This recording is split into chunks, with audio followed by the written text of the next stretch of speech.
not making it today because I'm on holidays. So just give me one moment.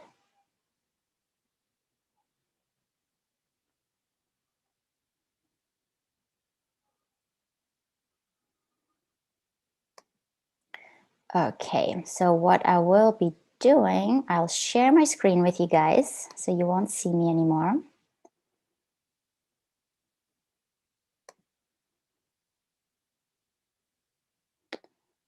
And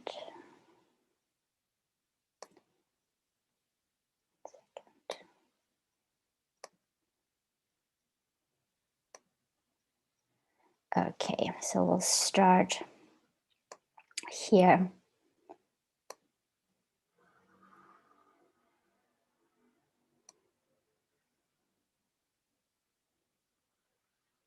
All right, can you all see this? So here's the email. You can see the precisionhealth@barrecore.com. Write that down if you like to, and you can send me questions as emails during this whole presentation. And then at the end, I will stop recording it and stop live streaming it. So then we can, I'll go through the emails and we can talk through questions. So just note them down. Right, so we'll get started. So we'll be talking a little bit about the basics of, wait, there's more people. Let me just, it actually works. So I can admit people while we're doing this. Perfect, so this is good. So we'll be talking about the basics of health optimization today, how you can optimize your health, you can transform your longevity and well-being with precision. So we'll talk about some lab testing and things you can do to test and track your health. So you're not just doing things as of a new diet or some fad, and then you'll fall off it again and start something new. But we'll talk a little bit about the biochemistry behind it, so then it makes sense and you actually can make educated choices and hopefully turn it into a new lifestyle rather than just another wagon to fall off. Okay. Let's see if this works. There we go. Okay, that's how it works. So a little bit about me. My name is Mirta. I'm a certified functional medicine practitioner. I'm also a registered healthcare practitioner. I'll just share a tiny little bit of my story with you guys so you know where I'm coming from. So I'm German originally, haven't lived there in a long time.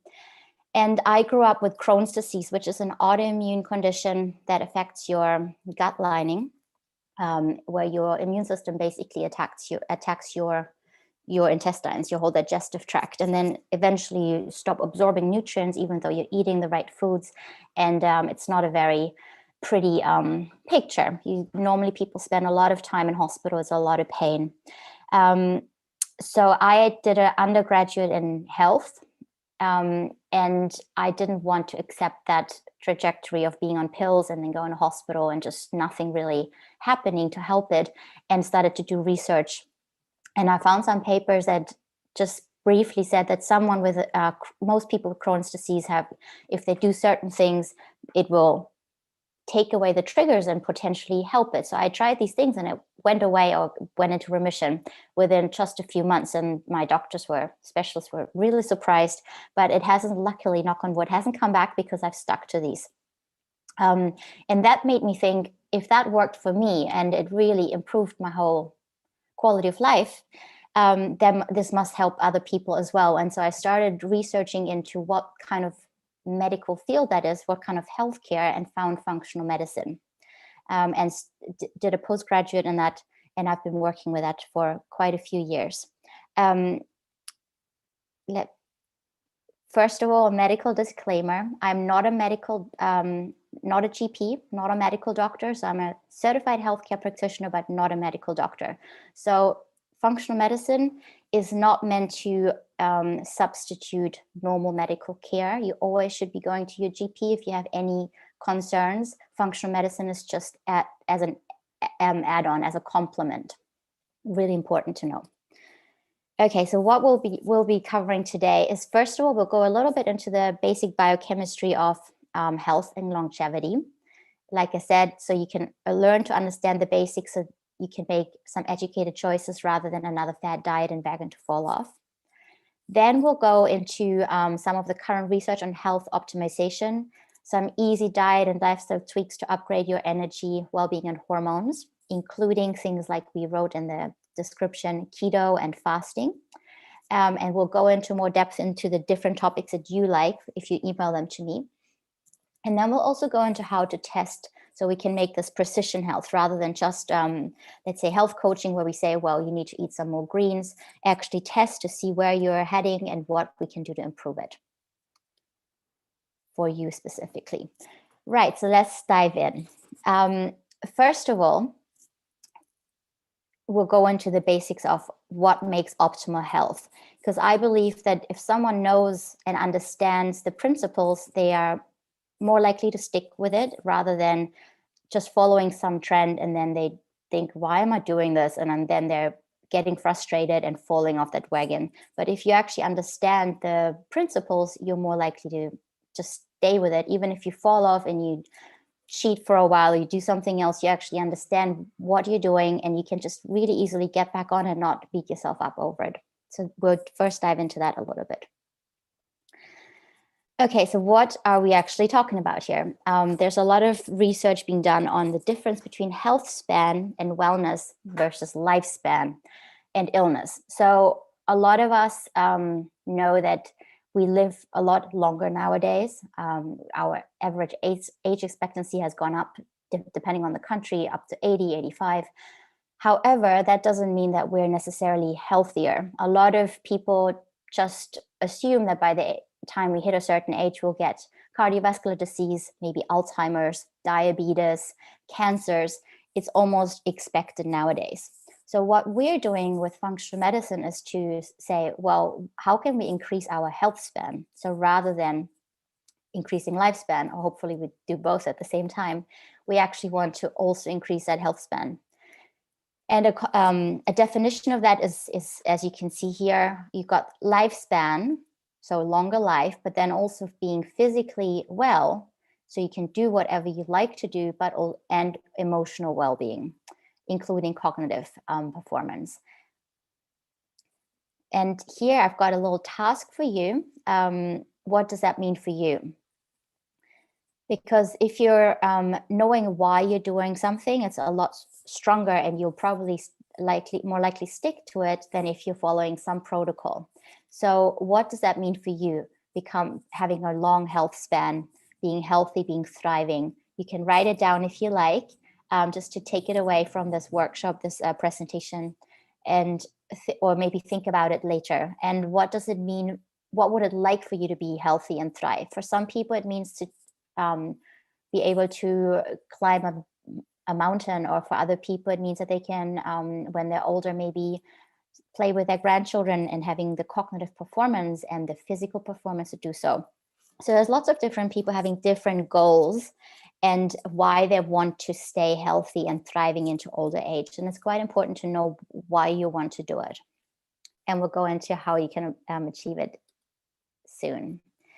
Okay, so at any moment in time, we have lots of cells. Our whole body's made out of cells, and we constantly make new cells, and we constantly have some old and mutated cells. And we stay healthy and we stay young if that's at a balance. If there's some fancy word called apoptosis and autophagy, which basically mean if there's enough cleaning up of the old and sick cells, and then enough building blocks to bring create healthy cells, so that everything functions really well here at the cellular metabolism. So just everything stays in balance. And they've actually realized that makes up healthy aging and slows down aging. And we'll go into that a little more detail later. So we used to think that everything was decided by our genetics, like it says here, the DNA isn't your destiny. We used to think that the DNA, our genes, were our destiny. We used to think that we get born and our genes actually have a code in it that says at a certain time in our life, we should start declining and becoming older, and our cells should start to age. However, now they realize that is not really the case. They now realize that there's something called the 9 hallmarks of aging, and I will not go into the detail of these nerdy terms, but that's what scientists kind of came to a conclusion. It's one called genomic instability. It makes up aging. It's when our genes start to become unstable. Telomere attrition is when the ends of our genes, they're called telomeres, when they start to become all wonky. We won't go into all the details, but what it means is that there's things that are happening to our DNA and to our cells that make us age rather than our DNA telling us to age. And what does that mean? So that's the old nature versus nurture debate. When you have two twins, for example, you can see that up here, two twins, identical twins, so they have the same DNA, they get taken away by birth, and one gets put into a really healthy family and environment, nurturing, loving, healthy food, sunshine, love, and care, and the other one is less lucky. And when they compare them at a certain age, they realize that even though they have the completely same genes, they actually have a completely different called phenotype, how they look, what their age feels like, what their biological clock looks like. And that's something called epigenetics.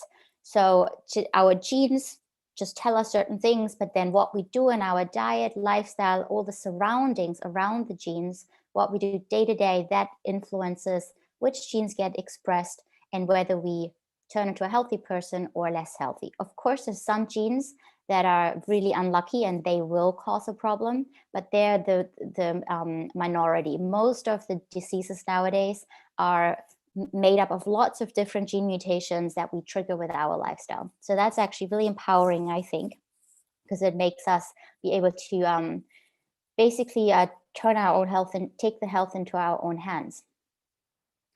So that's where functional medicine comes in. So unfortunately, I can't see any of you guys because you all have your screens off, so I can't see in your faces if you know any of the stuff I'm talking about or not at all. But functional medicine, rather than saying, okay, this is your disease, now you have, let's say, cardiovascular disease or an autoimmune condition, it says, wait, why is this being triggered? What is the epigenetics? What is our diet, lifestyle? What are the factors around our genes that trigger our body to turn on this particular problem? And then it tries to, where possible, fix it or at least help it, make it better, support it. In functional medicine, we also think that health is optimal health rather than just the absence of disease.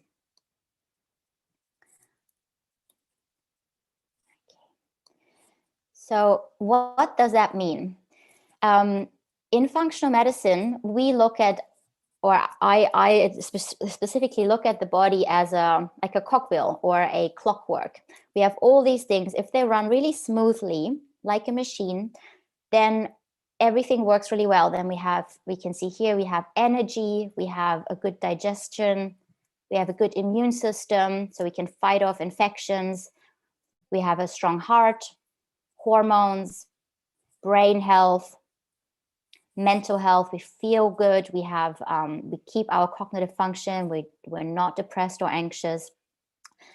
We have a strong metabolic health and weight, healthy function, and also structural health. So, for example, our joints stay well, our skin stays well, our nails and hair, all these things. But there's all these other factors that you can see on the outside that can lead to sludge building up. If they kind of dribble in there, they start to make it rust and make it just work less well. And all of these factors, actually, all of them have an influence on the whole health picture. So there's not one thing where we say, okay, this is just this one inflammation, just this one problem with our gut microbiome. People always like to say, this is what it is, point their fingers. In fact, there's all these different factors. And if they just kind of all fall into there, they combine to make this stop working well. And we'll go into, rather than talking about this middle bit, we'll talk about the different factors that can potentially lead to degeneration and make this whole cogwheel, this whole clockwork function less, and then ultimately lead to any kind of health-related disease. And that can be cardiovascular disease, but it can also be an autoimmune condition, thyroid problems, infertility, period pain, anxiety, all these different things that are kind of, that the doctors say, well, this is just how it is now. They all seem to have, from what science says now, all of these have as underlying factors a combination of these different things that block up the cogwheel. So we can fix those and then hopefully make things better. Okay, so what is functional medicine and precision health? The way we practice it is that we do lab testing to see where this is clogging up. Then we use scientifically backed tools to make it all run better, so you can become the CEO of your health. You can make choices rather than someone else saying, this is it, you got to do this. You'll learn the different things, and then you can decide what you want to do in your day-to-day life and what you might not want to do. Okay, the task number 2 is symptoms. Again, you might want to write that down.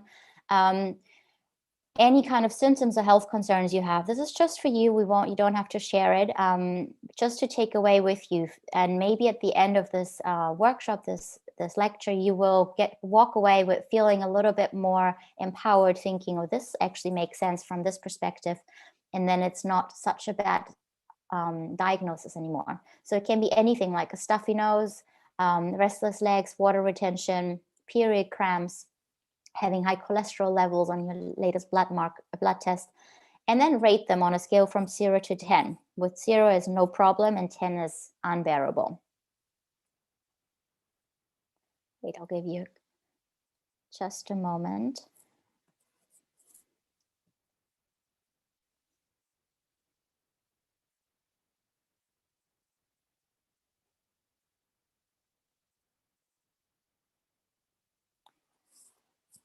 Okay, we'll continue. If at any point in time this feels like it is moving too fast, maybe just turn your camera on and then and maybe signal to me, because then I think I'll see you. Okay. So we'll dive into the different, these different parts here now that either make this run really smooth, like we put oil into the machinery, or it makes it all rusty and sludgy and clogged up. Number 1 is inflammation. A lot of people have heard about it by now. It's even to the point where scientists call it inflammaging now, because it really causes a lot of trouble. So what is inflammation? It's actually something that we need. It's our immune system doing its thing. Normally, let's say we have a bacteria or a virus that infects us, or we have a cut that gets infected, and then our immune system brings all these molecules to fight it. And that's great, because then it fights it off and then we go back to normal. That's what inflammation should be. It's a really good and important mechanism. However, if for some reason it's gone haywire and it doesn't remove the trigger, but it just stays this lingering infection or this lingering inflammation, then we have a problem, because it basically makes this whole cogwheel rust on the inside, and that has been linked to cardiovascular disease, autoimmune disease, hormone issues, all those things we've talked about. They all have been shown strong links to inflammation. What are some of the underlying triggers for this inflammation? So infections, like I said, this is how we should have an inflammation, but sometimes they might linger. If the body is for some reason not fighting it off properly, so a common one that people might have heard of is something called a yeast infection, a Candida albicans, that can be in the system. It doesn't have to just be in the certain parts down there. It can be anywhere. Fungal infections. It could be H. pylori infections in the gut. It could be the wrong kind of gut bacteria. A lot of people now know about the importance of gut bacteria. And they might just constantly trigger the immune system to keep this low-grade inflammation. Another really common one that I also like to test in a lot of people, because it's most often a factor in their underlying, in any health condition, are food intolerances. And it's actually the same thing, or the body thinks it's the same thing as an infection. It thinks there's food coming into the body and it creates an immune response, thinking it's an invader, and then it creates inflammation. So if we're constantly eating it, and can sometimes be healthy foods like a broccoli or an egg, but for some reason the body has chosen to think it's bad, and then it will constantly cause an immune reaction and this inflammation and make us rust from the inside. So it's really important to test that sometimes, to see and take these away and then heal the gut so it doesn't come back, or it doesn't, but we won't go into detail there, because there's usually an underlying reason why we even develop the food intolerances. Then the next thing that is really common, most people have heard about that by now as well, is something called omega-3 to 6 ratio. Those are fats, and we get them. So the most typical ones that people know about is omega-3 from fish, for example, fatty fish, salmon, and omega-6s from other healthy foods, nuts and seeds, for example. And we need both of them. So we want them to be in a good ratio. However, most people have it in a really screwed up ratio nowadays. And that's when we become inflamed, because actually, even though the omega-6 is important, if it becomes too much, it starts to create more inflammatory molecules. So that's another reason, quite commonly. But usually, as you see, it's all coming together. So it's never just one thing. It's usually a combination of things. Another thing that causes inflammation is abdominal fat. And it's actually a vicious cycle that's not really fair, because when your body's inflamed, then it creates more of that abdominal fat. And I'm not talking about just wanting to look pretty or anything like that. It's really about more of a medical condition where people get this really thick layer of this visceral fat around the abdomen, where their waistline expands much bigger than their hips. And then that causes that tissue in itself starts to produce more inflammation. And then that becomes a problem. And it's really important to kind of dig in and stop that vicious cycle from continuing. And then, wait, let me just move this. If I can't. There's more here. There's other factors we'll talk about. We won't go into detail on all of them. We can, at the end, you can ask questions and we can go into more depth. Okay, the second step of these cogwheels that contribute to basically all of the illnesses, whether that is autoimmune disease or cancers or Alzheimer's or diabetes, is free radical damage and oxidative stress. So a lot of people have heard of antioxidants from berries or from vegetables, eating our rainbow. They're antioxidants. They help the body quench these free radicals. Now, if there are more free radicals in the body than we can quench through some substances or other mechanisms, then it's called something called oxidative stress, and it causes damage to our cells, to our genes, something called mitochondria. It damages that. It's things that make energy inside the body. And when that happens, then all of a sudden, when you're burning energy for fuel, it starts to create a lot more smoke and starts to really damage everything in the body. And so we don't want that to happen. And what causes more of these free radicals and more of this damage is if you're eating a lot of carbs, and I'm not saying that carbs are bad, we'll go into that later. We need some potentially. But if we eat lots of carbs all the time, just sugars, then they produce a lot more free radicals. And also, if we don't have the right nutrients from foods like certain B vitamins, then our body can't really get rid of the free radicals and can't really burn energy smoothly, and creates a lot more of this free radical smoke. Other factors are heavy metals, really common. I see that as well. People that used to eat a lot of tuna or still eat a lot of sushi. Let's say people, they used to call it the disease, the sushi disease of New York rich people, New York upper class, because everyone eats sushi, and then they get problems with their brain because the heavy metals are being problematic. So we like to test for that so they don't cause trouble. Again, infections and not having enough antioxidants to quench it. So not eating your vegetables, as an example. Another thing that contributes to this problematic, all of the different health problems that we nowadays talk about, is the gut microbiome. A lot of people know about this by now. So we all have bacteria inside our gut, inside our intestines, but it needs to be in a good balance. We have good ones and bad ones. Now, a lot of people get born by cesarean, or they get lots of antibiotics throughout their early childhood, and it wipes out all the, first of all, we don't get them if we have a born by cesarean. And then if we then take antibiotics, it wipes all the good guys out.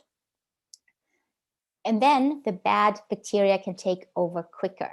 So what they do is they then cause this inflammation, like we spoke about before. They constantly trigger in the immune system to start reacting. And then we have the inflammation problem. However, it also means that our body might not be able to absorb nutrients properly, make nutrients properly. It also, some bacteria, for example, make our body absorb more calories per food we eat. So you might be eating the same thing as someone else, but your bacteria makes us absorb more calories. It's not really fair. So that's another important factor they saw. And also for brain health, for example, because our gut microbiome, our bacteria help our body make certain neurotransmitters like serotonin or GABA that make us calm and relaxed. And if that's out of balance, it causes inflammation in the whole body, and it causes problems even in the brain, even in the mood. We won't go into detail with this one. We don't think we have time for this. A big one is something called the toxic load. And a lot of people might have heard of a fat detox, and they're doing green juices and all of that. But in fact, we do actually detox all the time. It's a normal biological system in the body. There's a few systems. The most important one is the liver and the kidney, but other systems as well.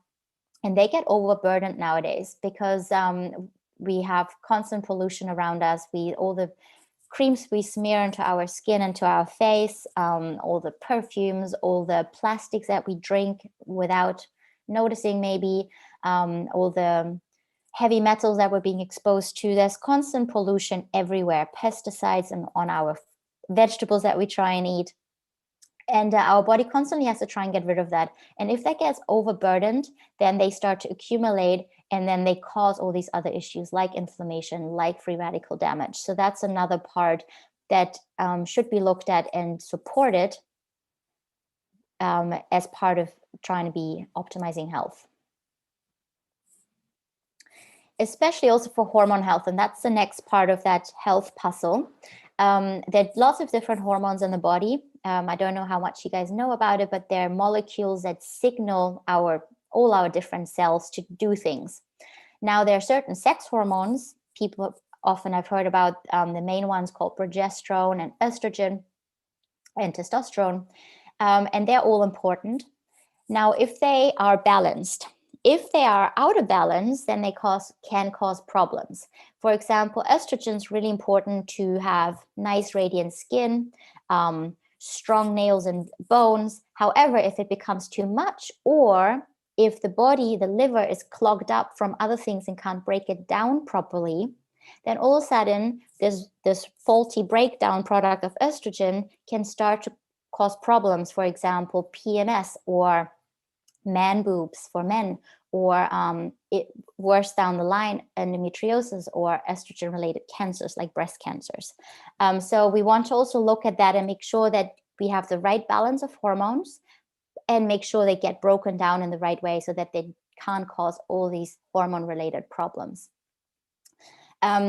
Here's a little picture, and I'll already give it away. There's another workshop coming in 10 days, and I'll talk about it more at the end.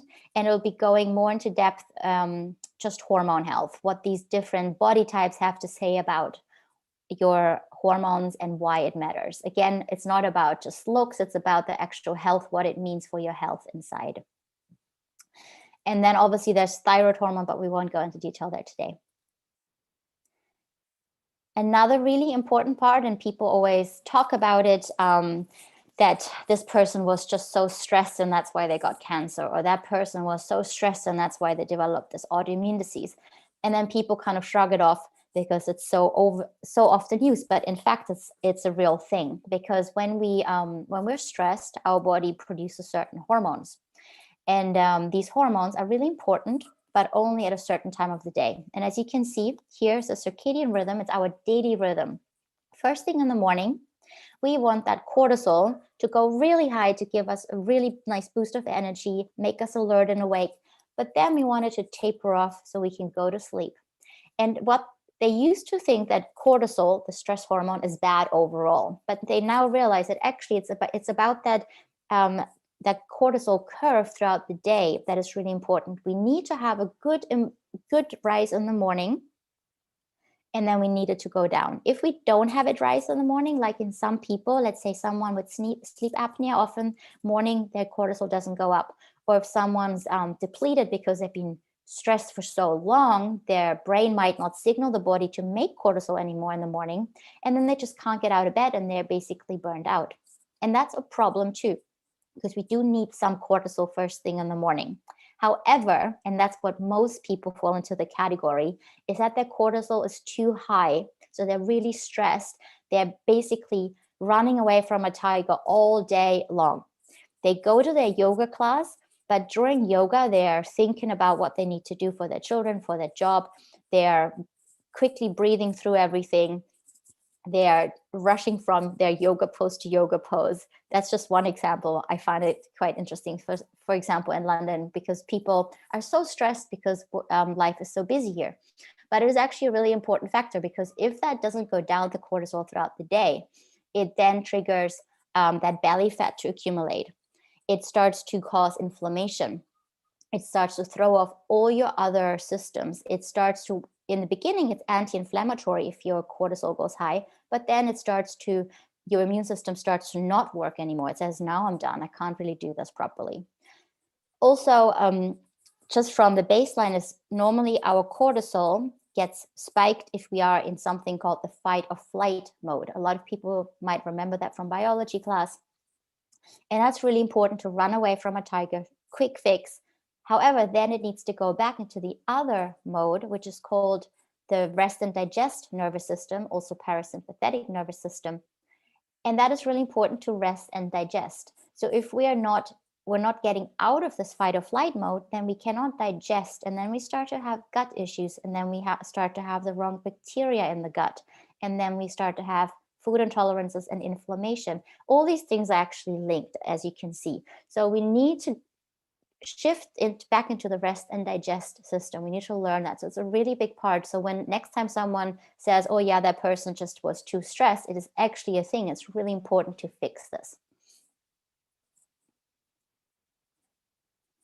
And quickly, one thing going back to this part, just because I think it's so important. With my patients, I often see that they do everything right. From I tell them to what to eat. I tell them the supplements. I tell them what kind of exercises to do. But then the ones that don't get better are not tackling this part. And it's so important, because it can actually also be things like being in a toxic relationship. And that can be with work. That can be with yourself, where you're doing talking badly to yourself, because all of that, it's perceived stress that brings up your cortisol. And that is often the missing piece to make everything else function well. Okay, another thing that's really important is something called metabolic health. And I always think this is quite funny here, this sugar roller coaster. A lot of people know the word being hangry. It's almost, most people use it because they get really hungry, and then they get so hungry that they get angry. And it's almost acceptable, people to say, well, I'm just really hangry. However, we're not really meant to be that way. Because every time our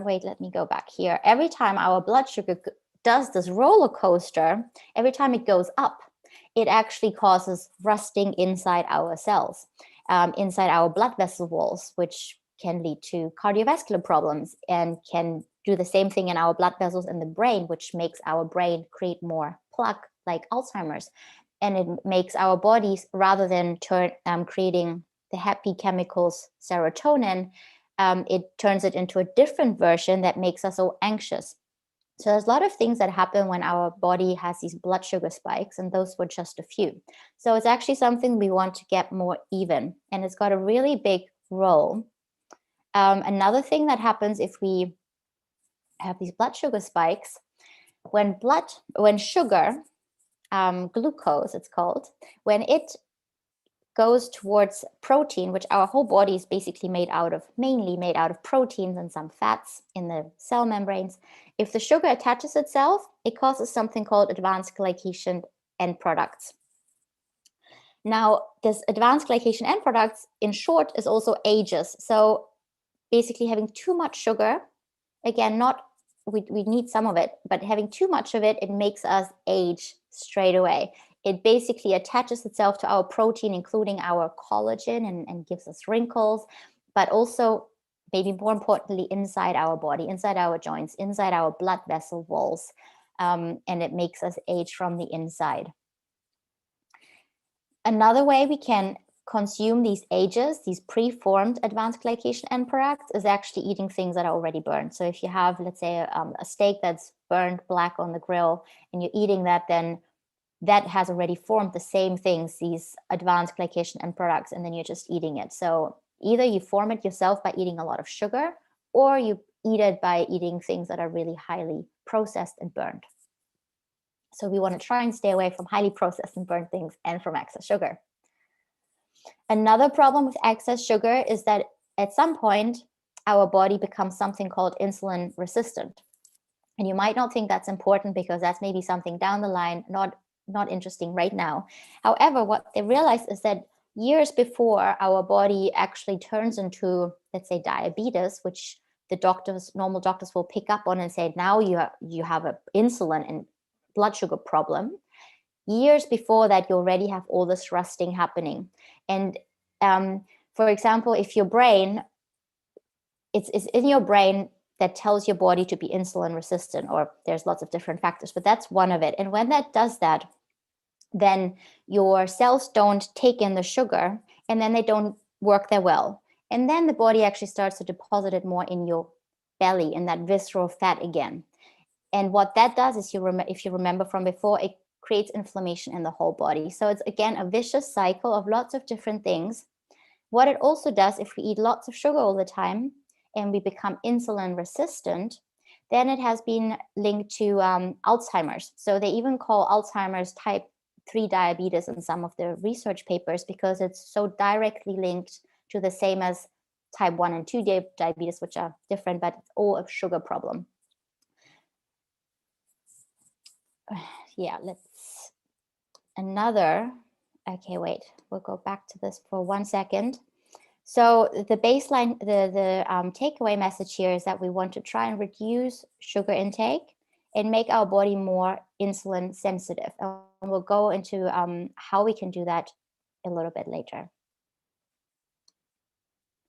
Okay, and then the last thing, I believe, for what the problems are, if you remember that cogwheel and the things that can make this run really nice and smoothly or clog it up, the last one we'll talk about for today at least, is nutrients, building blocks, and balance. So we need all these things to kind of make this run smoothly, but then we need the right nutrients and building blocks to make the new cells. So we want to make sure that we don't have lots of old and mutated and sick cells, but we also want to make sure that the body has the right nutrients to make good, healthy new cells. And a lot of us know that we should be eating certain things, but it's also actually about balance.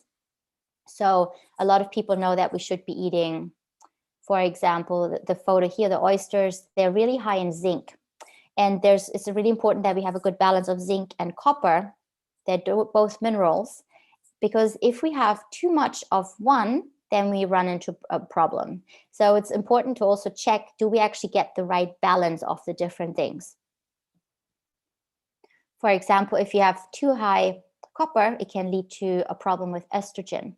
Or if you don't have enough zinc, then you could have immune system problems. But on the contrary, if you all of a sudden have way too much zinc and not too much copper, copper is really important for antioxidants and for to get rid of histamine. So there's all these different things. So we need to try and balance it out and not just follow one trend, overdo one thing, but go back to basics and say, okay, just get a good mix of different things. And we'll go into that now. Yeah, so how about I give you a quick break? Again, I can't see anyone, so I'm not sure if you guys are listening, if this is going too fast. I'll give you a 2-minute pee break, and then we'll be back with the next section.